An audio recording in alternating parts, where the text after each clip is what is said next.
গোপন খবরের ভিত্তিতে বংশীবাড়ি এলাকায় অভিযান চালিয়ে 22,000 গাঁজা গাছ ধ্বংস করল বিশালগড় থানার পুলিশ বৃহস্পতিবার সকাল 11:30 জানা যায়, গোপন খবরের ভিত্তিতে বিশালগড় থানার ওসি সঞ্জিত সেন এবং বিশালগড় মহকুমা পুলিশ আধিকারিক দুলাল দত্ত সহ টিএসআর জওয়ান এবং পুলিশ সহ সকলে মিলে বংশীবাড়ি এলাকায় অভিযান চালায় বৃহস্পতিবার সকালে।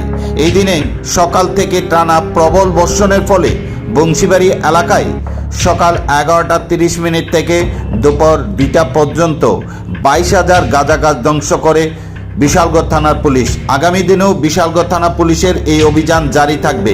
জানা যায়, বৃহস্পতিবার সকাল থেকে প্রবল বর্ষণের ফলে পুলিশের এই অভিযান মাঝপথে বন্ধ করতে হয়।